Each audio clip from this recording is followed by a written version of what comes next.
context of anxiety, for educators, it's about helping our young people develop that awareness of different thought patterns or even different thoughts, and then giving them tools and strategies to be able to, when they realise, okay, I'm engaged in a negative thought pattern or I'm engaged in a worrying behaviour, having the tools and strategies to be able to respond to that thought, but in a positive way.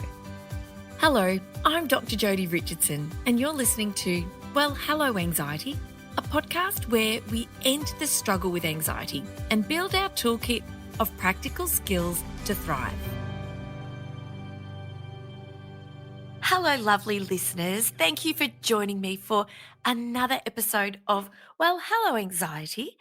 Today, I'm recording an episode with Dr Shyam Barr, specifically for educators, but stay with me for a moment.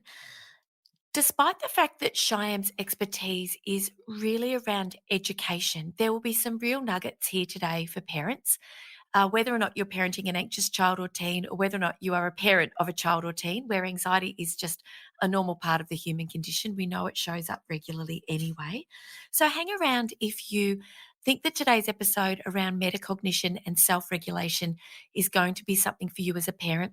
For those of you who are teachers and educators, this is an episode that we're specifically recording to support you in your role as an educator, to support your students in your classes.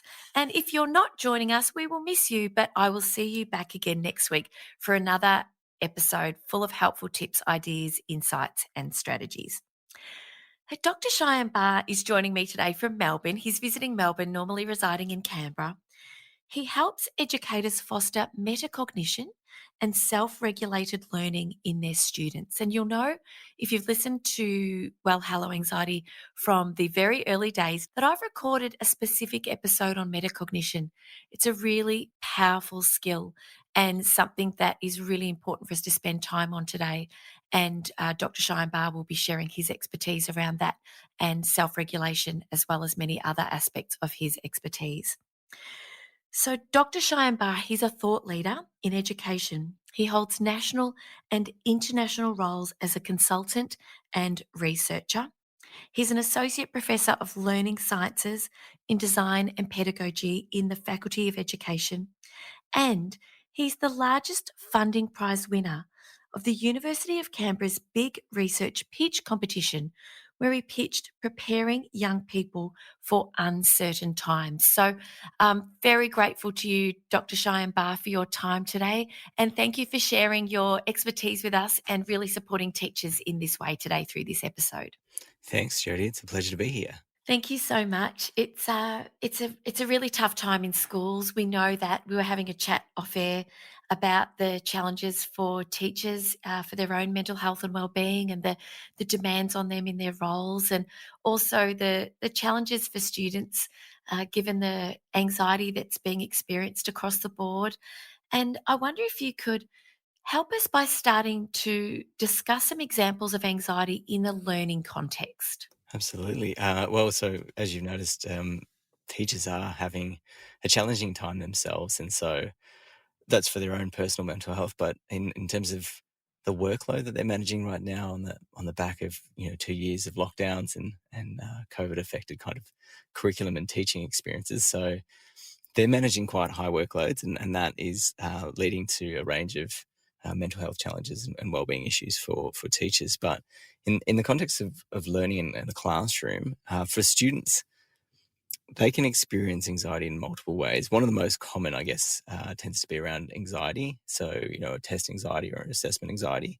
And that typically comes with obviously assessment tasks like tests or exams, which are still really common structures in schools. And so, for any of the educators and parents who are listening, if you've got a kid or a student who's currently at school, particularly in secondary school where tests and exams are much more common, it's likely that your young person's experiencing some sort of anxiety around that.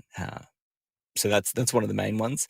Obviously, that particular anxiety around learning can stem from other factors as well. So social comparison tends to come in to play there, and influence, obviously, the minute we start comparing ourselves to our other students or our peers, that's going to create a level of sort of performance anxiety as well. And so anxiety itself in a classroom or in a learning context directly influences our ability to retain information. So I'm conscious of getting No, into too go for it. technical Dive language here, deep. but That's uh, fine. great. Okay, so when we're thinking, and Jody, I'd love to pick your brain here as well because I'm by no means an anxiety expert, but when I think about anxiety in a learning scenario, the stress and the worry that comes with other anxious feelings or an anxiety condition directly influences our ability to process information. And when I say process information, when we think about a classroom, it could be information that is being shared verbally through a group conversation with peers. It could be teacher instructions. It could be reading information in a resource like a textbook or a reading, or even reading instructions in a particular learning task. All those examples are sources of information, and the minute anxiety comes into play, um, particularly at the higher end of sort of anxiety, it impedes our ability to process information. And so we're not going to encode that information in the best way possible, potentially to make sense of it, but at a later stage to be able to retrieve it from our memories. So that has implications, obviously, for learning on multiple levels. It really does. And we know that, I can speak from experience, as a person who has experienced anxiety since I was 4. I can look back now. Obviously, I've connected the dots going backwards.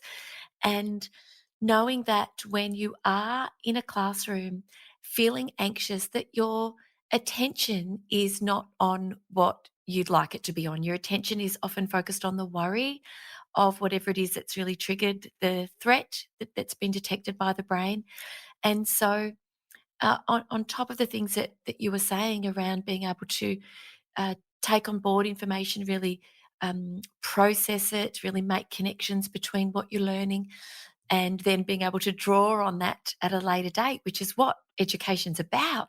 These young people are in these classrooms and um, might be there physically, but psychologically are anywhere but focused on what's actually being shared with them, whether it's their own individual learning or it's learning that's really being facilitated by the teacher. And I can recall being in the classroom and just being so distracted. And thankfully, I've done okay in school. Obviously, I did excel, and I think that was just through sheer just determination to perform well, which required a lot of extra work at home.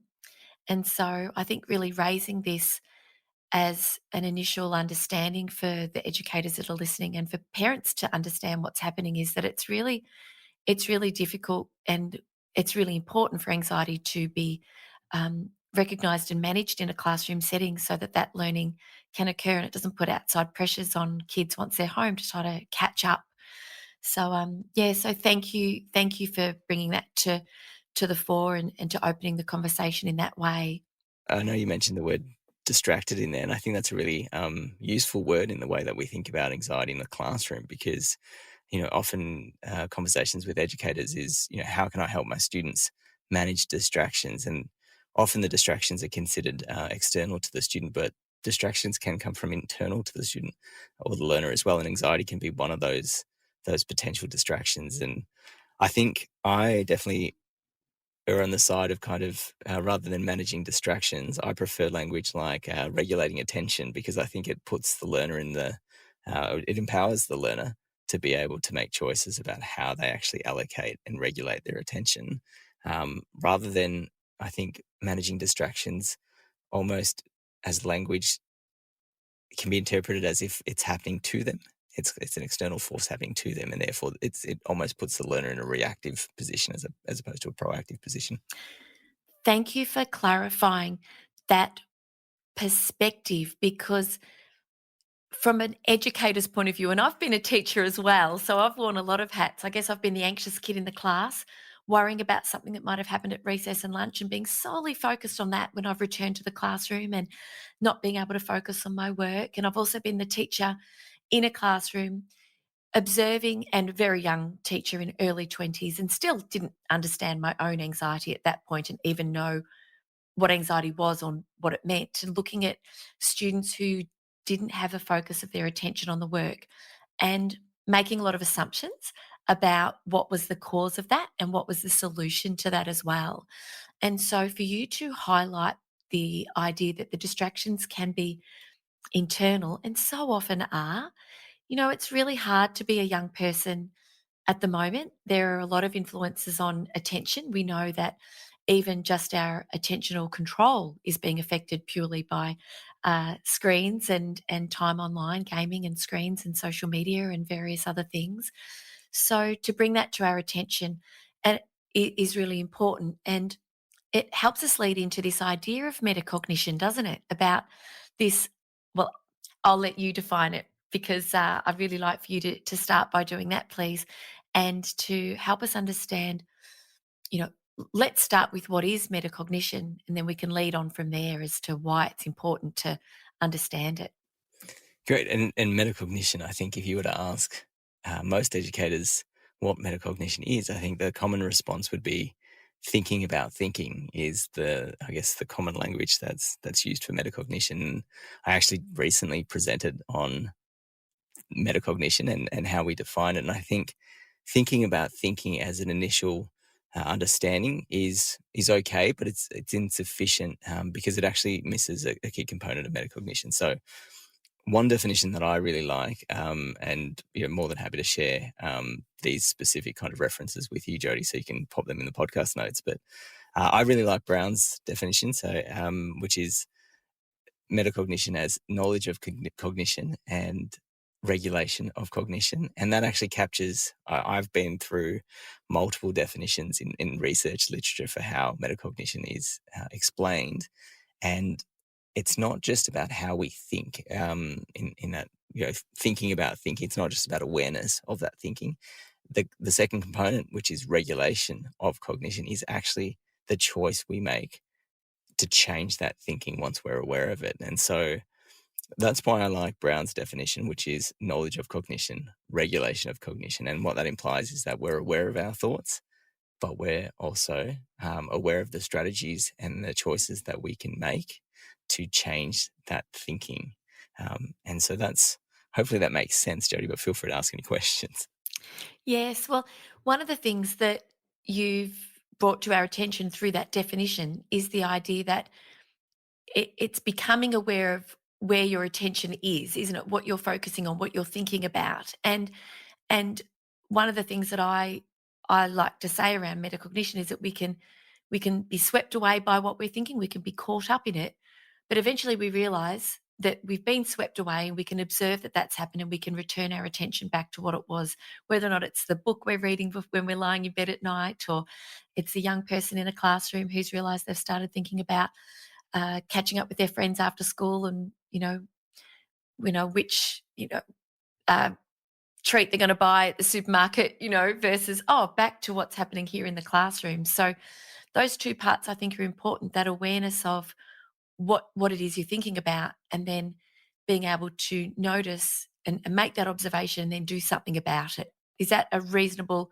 sort of reflection and paraphrasing of what you've described? Yeah, perfect. To add to that, I think in the context of anxiety for our young people, it's about, well, actually for educators, it's about helping our young people develop that awareness of different thought patterns or even different thoughts, and then giving them tools and strategies to be able to, when they realize, oh, okay, I'm engaged in a negative thought pattern, or I'm engaged in a worrying behavior, having the tools and strategies to be able to respond to that thought, but in a positive way. Mm. One of the things that I know I believed for a long time when I was a child with anxious thoughts and lots of worries, I believed that if I just tried hard enough, I could change what I think. And I've since, on my professional and personal journey, come to understand that the more we try to change what we're thinking, the more we focus on trying to think about something else when we've got a worry, the more we just really amplify what it was that was bothering us in the first place. And so it pains me to think that these types of conversations are not the norm. And I'd love for this to have a ripple effect in classrooms as educators are listening around talking to students about how they think and helping them to understand more about metacognition. And how do you help educators to do that with the people they're teaching?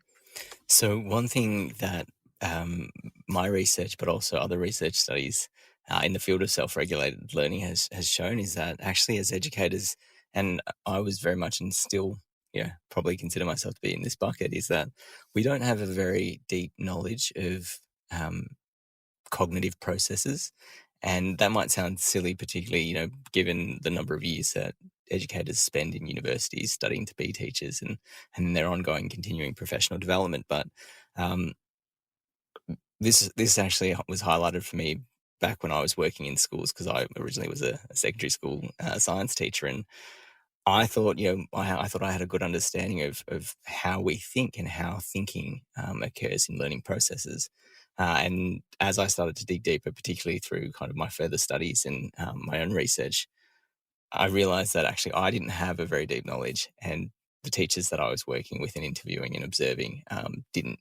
They shared similar kind of levels to me in that we had a surface level understanding, but we didn't understand the deep ins and outs of how thinking works. So that makes it really challenging for educators if we don't understand thinking at a deeper level to be able to highlight and share that knowledge with our students. And so one thing that I do with teachers is help them develop a better understanding of cognitive processes. So if we take attention, for example, what is attention? How does attention, what are the limitations of attention? How does one regulate their attention? These would be the types of questions that we're unpacking in the professional learning that and the sort of partnerships that I'm working with schools in to help them develop that knowledge. The next step then is for teachers to effectively share some of that knowledge and facilitate experiences for students to develop that knowledge. So if I take attention regulation as just one example, so often in classrooms, students are getting, for sake of a better word, distracted by a range of things, and we've already acknowledged that they can be peers, they could be phones, they could be technology, it can be our own internal thoughts. And so one method that I teach teachers is the power of self-recording in terms of developing awareness. And so we unpack self-recording as a tool and how self-recording can be used in a classroom. And again, as a simple example, that can be as simple as a table with a range of um, distractions, or what sometimes teachers refer to as off-task behaviors, but recognizing and I actually encourage teachers to brainstorm these with their young people to get them to think about what is a distraction, what is an off-task behavior, and what could that look like. It could be um, daydreaming. It could be thinking a negative thought. It could be getting out of your seat and having a social chat unrelated to the learning task with a friend, and they can generate that list. But the task then from once they've got that list is to, as they're engaging in a learning process, is to try and catch themselves when they engage in one of those behaviors and just self-record a little mark. And what we're trying to do with that particular tool, for example, is to help students develop that kind of catching muscle almost, where they go, oh, wait, okay, I'm engaged in an off-task behavior. And I can, all I say to them as a simple tool to bring themselves back is to tell themselves. So again, I guess self-talk coming into it, but just to instruct themselves to get back to the task as quickly as possible. Now that obviously for some students, they'll have, multiple tallies across their kind of self-recording sheets, and that's okay. But what I tell the teachers and in terms of implementing this in the classroom is that there's no right or wrong. There's no, whoever has the most or the least is not the winner. It's not about a performance outcome. It's actually just a reflective tool that can facilitate or support conversations in the classroom at the end of the learning task. And I've observed some teachers use this. I saw one teacher use this really well at a school where, the students for a period of 45 minutes were filling out these tables that they had created. And at the end, the teacher facilitated a conversation around what the students were seeing. And it was amazing to hear. These were 12-year-olds, so these were year 6 students, what they were sharing with the teacher about what they had actually, I guess, found from their own data collection about their own attention and managing distractions. Oh, wow. I've got a 12-year-old and I'm already planning on doing this with both of my kids. I've got a 12-year-old and a 14-year-old. What the connections that I'm making, and isn't it funny that that's an expression that our both of our kids have learned and used in our home from school. They're at an IB school, and one of the things that they're really learning to do, will have learned to do, is about drawing connections between previous knowledge and new knowledge. And so that's an expression that I've picked up from them. I'm making connections as you're speaking between when we look at the practice of mindfulness, and that's about really mindfully paying attention to whatever it is that you've decided to pay attention to, whether or not it's the breath, whether or not it's your body, whether or not it's what you can hear, whether or not we're mindfully undertaking a craft or something like that. And that a lot of people will believe that mindfulness means ridding yourself of those wandering thoughts and those moments where you move away from that focused attention. But really the power of that training is that our minds wander, that's what minds do, recognizing it and bringing ourselves back. And so this is an extension of that in a classroom setting where the spotlight of the attention is on the work and on the task. And the more young people are able to recognize when their attention has moved and that spotlight is shining somewhere else, and they can notice it, and then, bring that spotlight back onto what it is that they want to be focusing on. And that's a muscle, as you say, in that we can build that muscle and train that muscle. And this opportunity in a classroom, this self-recording opportunity, it really gives that power back to the young person to have this insight, doesn't it, into the way they operate. It must be fascinating to hear what they talk about. What are some of the things that young people will share, and are they surprised at how often their spotlight of attention shifts away from their work? Absolutely. So, often some of the comments are about how many your sort of marks have been checked in their tallies, that they didn't realize that that's how many times, they might, for a typical learning task, might be, off task. And so in some cases, it's a surprise. In other cases, it's a surprise about specific categories. So, I didn't realize that I, have conversations for social reasons as often as I did. So and so there's an opportunity for a teacher to say, okay, well, great, if that has come up for you as a series of off-task behaviors, what might you do to help minimize that or mitigate that in the future? And the student might respond, oh well, maybe I can relocate or choose a different place to sit. Obviously, kids language, but Yes. sit somewhere else. And so that's interesting. I think for some students, it's quite challenging in that the act of catching themselves actually can be quite challenging. And so one teacher actually saw this was that they added a different column. One was the student catching themselves in the moment and going, oh, I'm not sure catching is the right word, but noticing or observing themselves in the moment and bringing themselves back. And then the other column was whether the teacher had to do that for them or an external, like, a peer had to do that for them. And so separating the tally by who was actually the noticer and the observer. Um, so it's really fascinating hearing, this was 12-year-olds, but I've seen it in secondary schools as well, and hearing the reflections, because in essence, it's a little research task, a little personal research task that they're collecting this data and reflecting and discussing their own results. And so I think it's a really nice platform for that conversation with students around what they can then do, what the tools are they can use to manage that moving forward. I think so too. And it gives this ownership.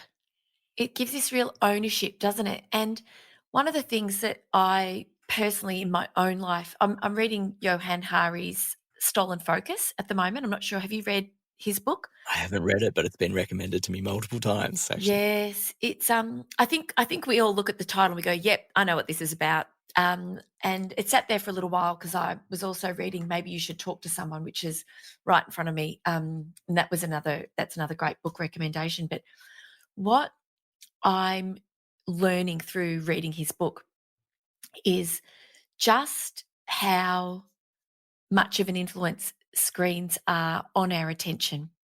And our attention is precious. Our attention and our time are our really such beautiful, rich resources for us. And yet it's so easy for our attention to be distracted and pulled in different directions by external forces, but also by our own internal dialogue. And I think highlighting this from a point of view of we know how much it's hijacked as a result of anxiety and why having that self regulation in terms of attention and emotions and having time in a class for students to actually regulate so that they can put themselves in the best status with their nervous system and their attention to be the most engaged that they can be and get the most from their experiences in school.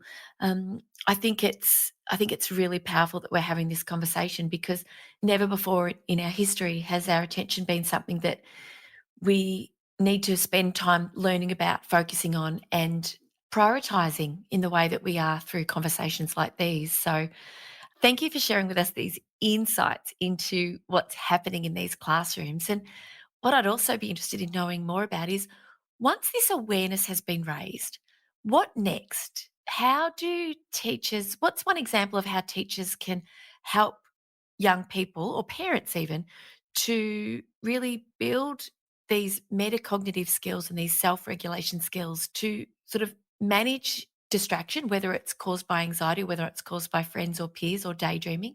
What are some of the skills that you're teaching these teachers to share? So, in response to that, Jody, I think there's probably two things I'd love to share. Is one that I view self-regulated learning or self-regulation as a practice, and I say it's a practice because even I suspect Jody, you're in a similar boat to me in that we've specialized in a certain field, so we've developed a deep knowledge in a particular field, and even with that knowledge, sometimes at least on my part, I don't always self-regulate well, and I'm a specialist in self-regulated learning. And I think that's become really apparent to me. It doesn't matter how deep my knowledge is in this space, that there are a number of factors, take fatigue, for example, that influence my ability to be aware of what I'm thinking and what's happening in a moment, and B, to regulate that, to make decisions, to change that thinking or that behavior. And so I'm aware of that. I'm aware that there's a range of factors. And so for me, it's a daily practice. Every day I enter the day thinking, right, I'm going to self-regulate as best as I possibly can. Um, but that may not necessarily be the case. And I think that's really important, that that's a message that our teachers and our young people hear, is that um, even our students who we might deem to be self-regulated, even those students will have days or moments when they don't self-regulate well. And I think that's important to recognize that we all have these ebbs and flows with our self-regulation. The general argument here is that uh, obviously there's developmental differences depending on the age of the young person, but in general, I think we all can self-regulate better than we are today. And that is the essence of the work that I do with teachers. The second point, in terms of what we can actually do in classrooms, one of the most common, not most common, but I guess consensus in the research literature is that we explicitly teach not just cognitive processes to our young people, but we actually teach them the strategies. And what I mean by strategies is, another word might be tools, but essentially what we do when we become aware of a certain thought. And I know, in anxiety, it could be what you say to yourself in that moment when you catch yourself having a certain thought. So a form of reframing the thought could be considered a strategy. um, Going for a walk is a strategy. So, engaging in some sort of exercise could be a strategy. In a classroom, if in the context of what we're talking about, I've already mentioned, a student saying to themselves, right, I'm going to move locations. That is a strategy as well. And so there's a raft of strategies that exist. And for most adult learners, some of those strategies have become so automatic for us that we actually have forgotten that those are the strategies we're using. And so it's actually quite challenging for teachers sometimes to remember what those strategies are, because they've just become such habitual kind of patterns for us. But we have to make them explicit for our students. And that means that we have to be really clear on what is the strategy. And I use an approach. It's a phrase that I share with teachers called the NEMO approach, which NEMO stands for name the strategy, explain what the strategy is, model the strategy, and then provide students an opportunity to practice the strategy. So it's name, explain, model, and then opportunity. And so whatever the strategy might be, the idea is that we're explicitly using that framework. We're using that framework to make it explicit for our students. Yes, it is something that we do take for granted, isn't it? That we find ourselves in a distracting environment, we relocate. If we feel as though our phone is interrupting our work, we turn it off. But we're not consciously thinking about these as attention regulation strategies. We're just responding because we've got a toolkit. And it was interesting because my daughter in her classroom, she was saying how they've recently got to choose which seats they sit in. They got to name a few friends and relocate tables and things. And she's very conscious of where she sits in the classroom, who's around her, and the distractions that they cause. And that, that's a great level of awareness to go, all right, well, I know I just can't get anything done. Other kids are like, oh, I want to sit next to that person because they're fun and they entertain me. But um, I love that you're helping teachers to reflect on the importance of these tools for students, and that some students will need a different tool. What works for one might not work for another. And a couple of the strategies that I've been sharing in my work with teachers are this idea that we do recognize that we're in our head, we're caught up in our thinking, that we can get out of our head and into our body. And that could be done through our senses, it could be done through the breath, it could be done through movement. Um, and one of the reframes that I love to share, just if this is helpful in your work as well, is often when we're anxious and we're focusing, we're laser focused on a thought, repetitive negative thought. One of the things when we stop and realize we're caught up in that is to say, I notice I'm having the thought that. And it's an observation of I'm having a thought. It puts a little bit of space in between the thought and the person. And a second part of that could be, well, is it helpful? No. What's helpful? Refocus my attention back on what's important right now. And so it's really beautiful to see how the work you're doing and the work I'm doing have such beautiful, they're complementary. And one of the questions that came to mind for me as you were sharing these strategies is what we know about ourselves too, and what's true of young people also, is that our we can't be fully focused and engaged and have our full attention on one project or experience for the whole day. We need breaks, and that's the importance of that rest, isn't it? Because you were saying about fatigue affecting our ability to regulate our attention, and food is no doubt one of those really important aspects of attentional regulation as well. When we're really hungry and our blood glucose has dropped, we're just not in a position to be able to focus in the way that we would otherwise.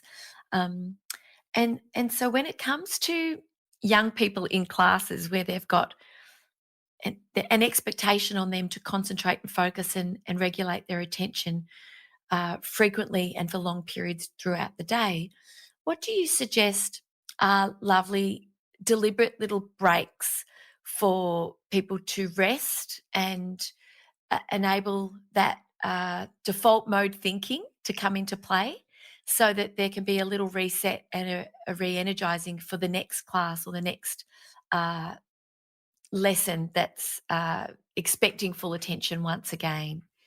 So I think that's a really great point, because I guess at the core of regulation, or being able to change a thought or a behavior, is a Mm. decision.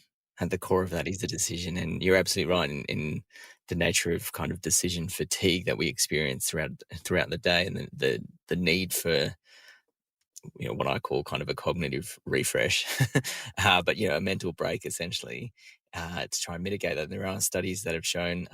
I know I made a little YouTube video about tips to overcome decision fatigue that actually unpacked a study that looked at the influence of decisions and the compounding effect of each decision on our ability to then make decisions later in the day. If at the core of regulation is decision making, then we need to recognize that there are tips and tools to kind of manage that. So you mentioned taking breaks is important. What that could look like in a school, obviously we already have structured breaks like recess and lunch, opportunities to mentally step away from a classroom, but also to refuel in terms of nutrition. In a classroom, I think there's multiple ways. So I encourage educators, and you've mentioned mindfulness. I know Smiling Mind is a really popular app because it's free to educators. Using that as a tool at the start of the lesson. I used to do that with my own science classes, where I would just spend the first few minutes doing a short mindfulness meditation. Often that would be later in the day, because I wouldn't find it was the need was different in the morning, and that could be because depending on students and whether their own home environments. But the particular school I was teaching at, most students were pretty focused and re-energized first thing in the morning. But later in the day was almost a necessity. It was also a necessity if they'd come from a different subject. So this is in a secondary school setting. But if they'd come from a subject that had been quite high energy or high levels of decision making, one common subject that I used to find students would come back from and then be struggling to focus would be, PE, because they'd been outside, their energy level's high, their adrenaline's high. To then come back and sit in a science classroom or engage in a science practical was quite challenging. And so having that just couple of minutes at the start of the classroom or start of the lesson to just allow them to sort of recenter and sort of reground themselves was always really useful. The other thing, obviously throughout a lesson, there's ways of just through change of activity. And so, creating a lesson or learning experience that has a diversity of activities means that we're actually almost engaging in different kind of energy stores, because for, an introverted student, working in a sort of independent task might be actually re-energizing for them. But being in a social group setting could be energy draining. And so thinking about kind of the differences in students and the way they manage those energy levels is going to also influence their ability to self-regulate in different situations. So I think that's really useful. I was going to say, on just in relation to Jody, what you were sharing with your young person and changing seats. I know that's such a common challenge for students, and for the teachers who are listening, no doubt this is a challenge that you're seeing where some young people, they want to make good choices, but because of the social dynamic or their sort of perceived social pressure, they find themselves in situations that don't necessarily support their learning. I used to often, both as a teacher, but also in some of my leadership roles in wellbeing and learning, I used to sit with students where they would openly say, hey, Mr. Barr, I noticed that these other students are distracting me or having a negative effect on my learning, obviously not in those exact words, but, they're essentially straddling the tension between, okay, social acceptance, but a desire for learning and mastery. And I used to hear that. I used to sit with these students and say, okay, I recognize this is an issue. So it's quite challenging for you to make this choice in that moment to actually separate from your friends, because um, you value your friends and you value their perception of you. So I get that. That's a challenging situation. What could we do to help that? And so there'd be this brainstorming that I would have with a student or a group of students about how we could manage that. And sometimes one of the strategies that they would suggest to me is, Mr. Barr, do you mind just moving me at the start of the lesson? That would help me grateful because I really want to learn in science, and I'm struggling to move myself. And so that would be the shared decision that I would at the start of the lesson to say, right, so and so, I would like you to sit up here. And so that was kind of a way that we would kind of problem solve together. And I think that's perhaps a level of sort of co-regulation to some degree in that um, they're using me as a resource to help them progress their own goals. Oh, thank you for sharing that. I'm really heartwarmed to know that you had that level of communication with your students and that students felt, and I can tell just by meeting you and talking with you today, and just that you have such a calm, lovely way about you, and that you share your calm with people who are in your presence, and that's a level of trust, isn't it? And I think it is an insight that as teachers, and I think, having been a teacher and, if only I could go back, I'd have so many more insights now that I'd share with the young me in the classroom. And I was a PE and a science and chemistry teacher, so I was both on the receiving end and the delivering end of the students who were a bit more energized after returning to the next classroom. Um, that when it comes to our viewers, as teachers viewing the classrooms, there's a lot to think about on top of the teaching and the learning that you would like to facilitate in that time, because we know, developmentally speaking, that students, particularly in high school, upper primary, I'm seeing it definitely in year six, but also in secondary school, that the connection with peers is paramount to the happiness and well-being of young people. And it's a developmental anxiety to have these fears of rejection, to not be liked. And we know that the safety of the environment in a school is very much influenced not just by what the teacher can do, but how the student feels in relation to their peers around them. And that helps to settle their nervous system and put them in a regulated space to be able to learn.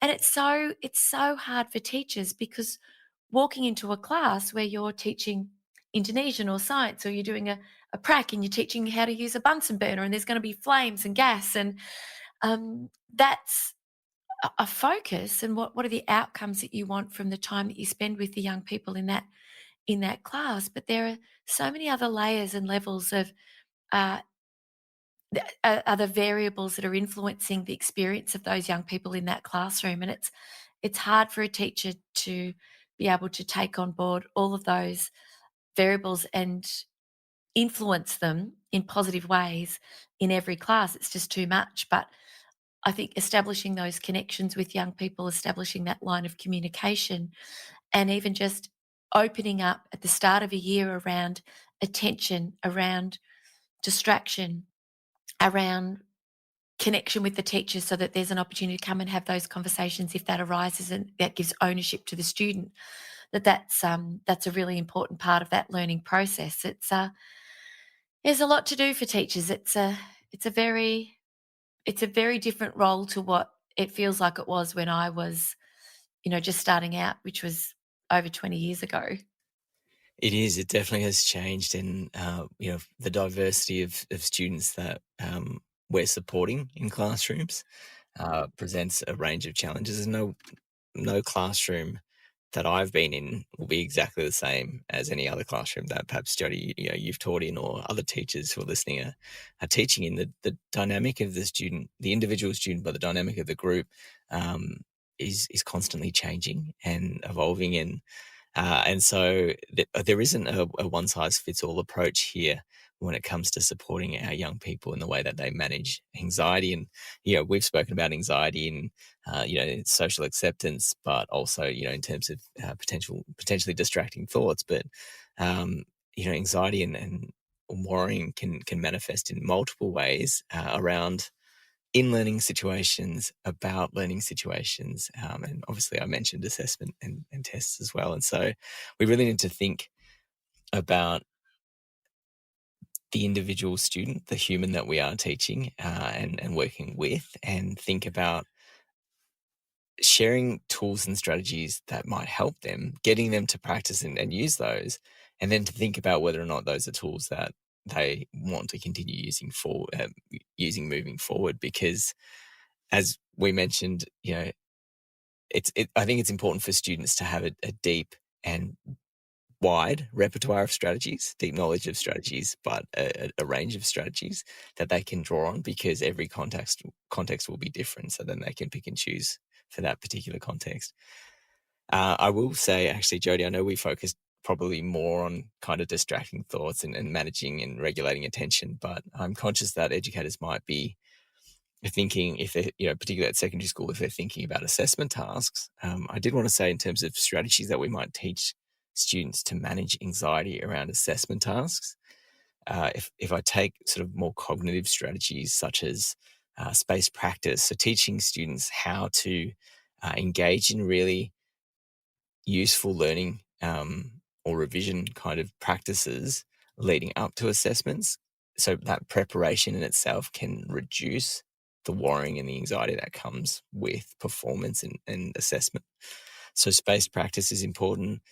Students having a deeper understanding of retrieval practice as opposed to encoding. So not just the way we kind of originally engage with the information, but actually trying to put ourselves in situations where we have to actively retrieve information before we then go and revisit our notes, which, it could be, particularly at the high levels of secondary schools, there's a lot of practice tests or practice exams or checkpoints and practice questions, things like that. But other forms of retrieval practice that students could engage in would be useful as well. So there's a range of cognitive tools and strategies that we can teach students that they can practice with to minimize that anxiety around performance and assessment as well.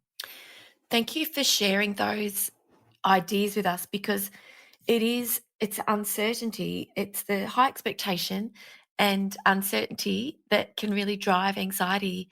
And one of the things I think it's important for young people to know, equally as their teachers, is that anxiety really rises up around the things that are important to us, and that we need a certain level of arousal or alertness to be able to perform. And there's that Goldilocks zone. And I know when I speak with senior students or teachers, I talk about this, that you've got zero anxiety. It means, one, you don't care, two, you're asleep, uh, maybe one or both.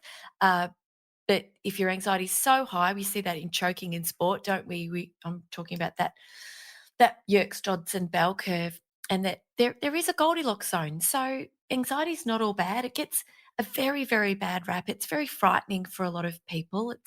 It's something that a lot of people will hear about. Oh, anxiety equals debilitating, equals mental illness, equals don't want anything to do with it. And if I've got it, I can't stand it. Whereas the more we help young people to also understand that it's protective, that some of us, me included, have a part of our brain that's just more sensitive to threat. Threats are detected more readily and our body responds accordingly to keep us safe. That understanding and that insight, I think, helps to just take away some of that unknown, and that there's an expectation that we're going to feel more alert and stressed and anxious when we're coming up to a test, to recognize it, to know how it feels in the body. I know what this is, I know why this is happening, and to develop some of those regulation skills to regulate the nervous system as well as attention. I think it's just such a beautiful blend of our both of our areas of expertise that can make, my listening to you today will really elevate the way that I can support teachers just through the little pieces that you've shared today. I know that your depth and breadth of experience is enormous, but the few little pearls that you've shared today are really powerful. And um, yeah, and I think just that awareness and that education, because then young people can have more understanding, more ownership, and even schools that are practicing mindfulness regularly. I asked our kids, "What is mindfulness?" And one of them said, "It's lying under a table in the classroom listening to music."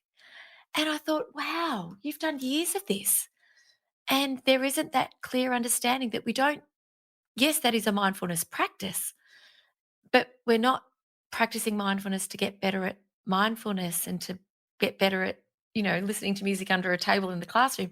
We're practicing mindfulness to get better at life and to be able to then use those skills, those attention regulation skills, to be able to apply those to every day. So there are so many opportunities for people listening, parents and educators, to draw from some of the real nuggets that you've shared today, and to start to just build this awareness in their young people, start to teach more skills, and have them develop this insight and ownership and more control into the way that they live and learn now and right throughout their life. It's just a lifelong lesson for all of us to be mindful of where our attention is. Um, I'm so grateful for your time, and I really know that this is going to be an episode that will really support teachers in classrooms. And please, if you're a teacher listening, share this with your colleagues, because this is something that will make such a difference for you as an educator in the outcomes that you are working so hard towards in the time that you have with young people.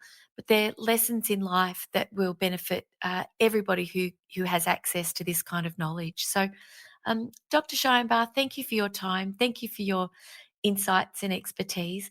Where can anyone who's interested in learning more about your work or working with you, where can they find you, please? Thanks, Jody. It's been an absolute pleasure. Probably one of the best ways to get in contact is either through the website, so shyambarr.com.au. And if the website's not appealing to you, then social media, Twitter, LinkedIn, Instagram, Facebook, @Shyambarr is the handle. Oh, brilliant. And for those of you who are educators, please connect with Dr. Shyam Barr, ShyamBarr, on LinkedIn, because he'll be a resource that I suspect you and your colleagues will benefit from learning more from if that professional development opportunity presents. Thank you very much once again, Shyam, for your time. I'll put all of those notes in the show notes. And listeners, thank you so much for joining us today. I'd really love for you to connect with me on LinkedIn or Instagram. Share with me what was a really powerful takeaway for you today, and to help grow the podcast so more parents, teachers, and general population people can learn about anxiety and about ways to really enrich their experience of life and learning. Please share the podcast with somebody who you think might really benefit from it. Thank you for your time. Thank you so much, and I'll see you next week. Bye. Thank you so much for joining me for this week's episode. If you enjoyed it, please subscribe and leave a review. To keep the conversation going, I'd love you to join me over on Instagram. You'll find me at Dr. Jody Richardson. Also, if you'd like a copy of my free 5-day mini email course, Calm Your Anxious Brain, then jump over to my website, drjodyricardson.com, and you can sign up down the bottom. I've really enjoyed having your company. Thanks so much. See you next time.